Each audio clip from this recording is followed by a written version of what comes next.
Okay, so I'm going to talk a little bit more about curves more in depth on this video. Here's what I want you to do for this file. I want you to match as best as possible the hand in the foreground to the person in the background, and you must use a curves adjustment layer. You may use one additional adjustment layer, but curves needs to be done the majority of it. Okay, so we're going to run a little bit through curves, talk just briefly again about a histogram. Okay. Now, in order to find your adjustment layers, they are at the bottom of your layer palette. They look like the yin-yang symbol. They're also right here. Usually they're here with properties. If you don't see it, go to Window, Adjustments. Okay. By the way, let me show you this too. If you go into here and go to Window Histogram, okay, this will tell you all the color information of your image and will change as you play with your image. Okay. And I'll demonstrate what I mean by that. So, because what we're going to do first is we're going to add a new curves adjustment layer. Now, what I want to make sure I do, if I click and grab and move this around, right, it adjusts the entire image. I don't want to do that, so I want to clip it to the layer directly underneath. You can either do that by right-clicking and then create clipping mask, or on your properties right here that shows what you're doing, there's a little button down at the bottom, okay, and you can click to clip to layer. Either one, doesn't matter. It'll do the same. Okay. So here is your histogram of the entire image. Essentially, what the histogram represents is your full tonal range from dark to light of the image, right? And dark to light below the adjustment layer. Now, the thing is since I have the background turned on, if I turn that off, you'll notice how my histogram changes. Okay, because this is the information for the layer immediately underneath. You'll notice, again, like on this image, since this is a very white and very pale arm and hand, okay, there's very little dark information, okay? And there's also not much of a highlight, okay? Most of it lies about 3/4 of the way up, okay? Now, your histogram here will not change as you adjust, right? But if I do this, and if you click up on your histogram here, okay, you notice how when I move this around, it changes. It's telling you what you're doing right here. I don't personally find this super valuable because I can look and see what I'm doing. It is kind of interesting that you can know what's happening.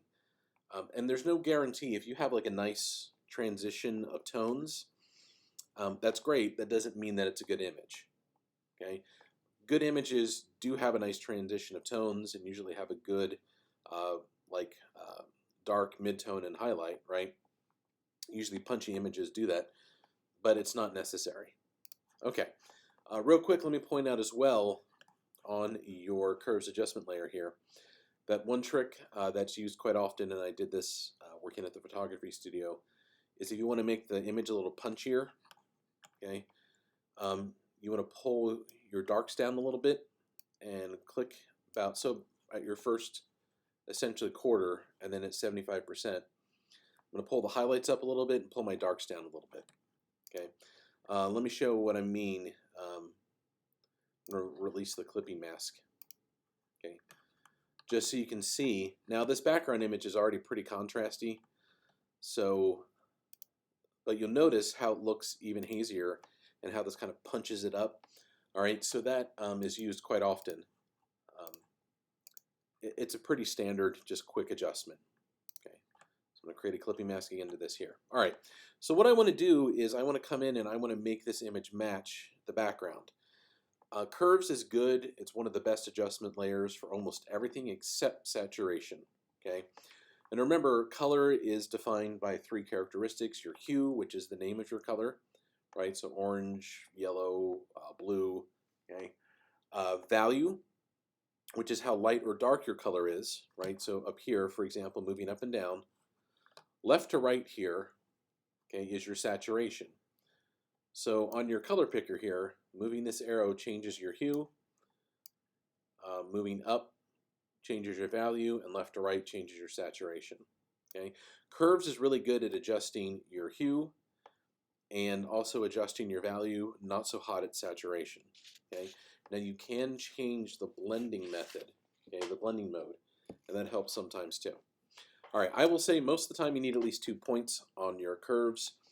Now here's the nice thing about curves as well. If you grab this, right here, this drop down, you can adjust each individual channel.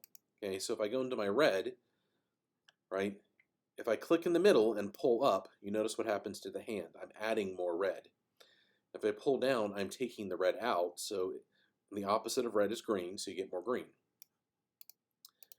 Okay, in my green, if I pull my green down, okay, I'm getting more red and blue, and if I pull it up, I'm getting more green. Okay, and then in my blue, same thing. If I pull my blue down, I'm getting more orange or yellow, okay, and if I pull up, I'm adding more blue. So in this case, the man in the background is clearly more orange, okay, than the hand in the foreground. So I want to drop my blue. Okay. I'm going to come in and boost my red a little bit, right? Maybe a little bit more. Okay, I'm also going to darken it, okay, by pulling my dark over, right? So if I pull my dark up, you'll notice I lose the red out of my shadows, okay? And then I'm going to go back to my RGB, and what I want to do is drop my values of my darks and my midtones and boost my lights a little bit because the backgrounds are very contrasty.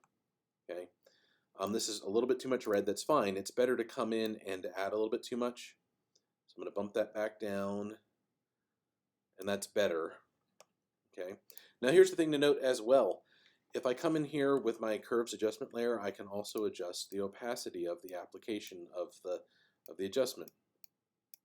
Okay. So with a curves adjustment layer, I can really come in and really start to play. Okay. Again, I can also change my blending mode. Right. So if I change it to multiply, you'll notice it makes it really, really dark and way too red. Okay. But if I take that and adjust my opacity, okay, I can start to get very close to what I'm seeing in the background. I will note that right now, probably the biggest problem I'm looking at right here is probably, that's pretty close. And my saturation is actually not too bad. It's slightly too red, I think. Something around there, okay, roughly, is what I want. Okay, so you'll notice, again, the saturation is a little bit harder to control. It's much closer, the hand is now much closer to what I'm seeing in the background. What I do want to do as well is come into my RGB and again bump my contrast up a bit. So I'm going to pull my highlights up some, okay, and pull my midtones down. Yeah, that's much, much closer now. All right. The nice thing you'll notice as well is you will see when you've made your red, green, and blue adjustments, it also shows on your histogram here. So it shows what you've done. Okay. Now the last thing I want to do is adjust the saturation. Is just a little bit too high, and again, saturation is really hard to control with the curves adjustment layer. So I'm going to make another adjustment layer. This time I'm going to do hue saturation. Okay.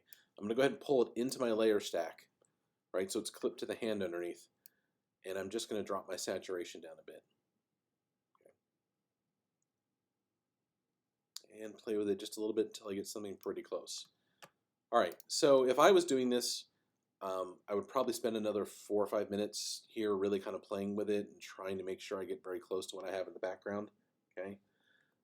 You can also tell, honestly, if you take the eyedropper tool, right, I can click and see, oops, need to make sure I'm